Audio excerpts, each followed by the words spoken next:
I had did a video about 5 years ago saying that Jamaicans and other Caribbean folks are our Aboriginal cousins, but I want to rephrase that. I consider, the Jamaicans, the ones that are not Nephilim hybrids and demons.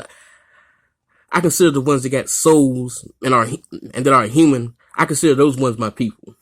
But yeah, I'm kind of, not really into these social constructs. I've been thinking about, changing my YouTube name. I'm not going to call myself Apache no more.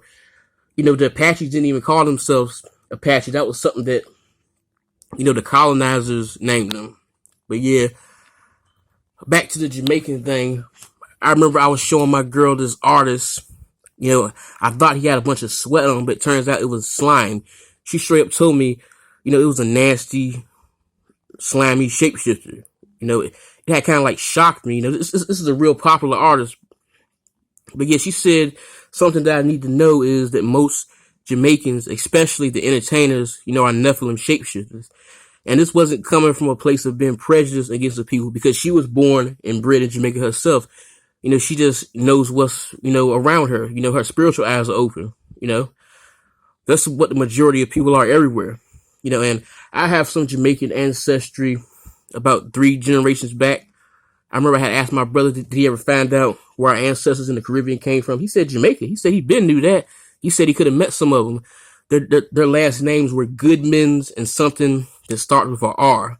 They came over by boat and they entered the country through the Carolinas. They were in the North Carolina area, Gates County, and places near there.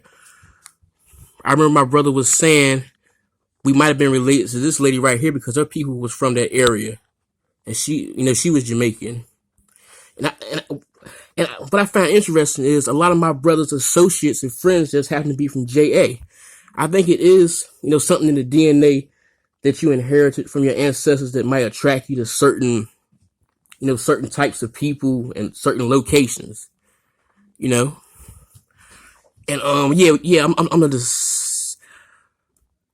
I have Jamaican ancestry, and then I descend from the Apaches in Arizona.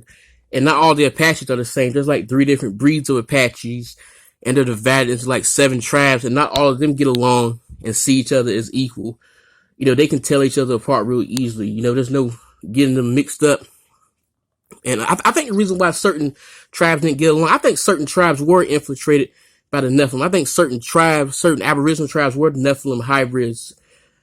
I remember hearing something about a certain Native American tribe or Aboriginal tribe being cannibals. But yeah, I think that's why the Apaches probably didn't like certain other breeds of Apache, because they were, infiltrated by the Nephilims. And, it's funny. I remember this, Caribbean lady was saying she could tell my brother was Apache, which I thought was interesting. But yeah, I think my brother really is, in tune and stuff. I think he's somewhat clairvoyant and can read people and things. I remember my brother could tell my mother about some houses that she lived in before he was even born. But yeah, back to this lady. Humans usually don't make it on the news like this. When stuff happens to human source beings, we don't really make it on the news like this. If we do make it on the news, it's usually real brief, and they don't usually show the human's face like this. Yeah, but a lot of times these people that you see on the news, they get killed. A lot of times they're hybrids and Nephilim shapeshifters, and it's all smoke and mirrors. They don't really die off. They just go on to play other roles, and sometimes it's sacrifices. But yeah.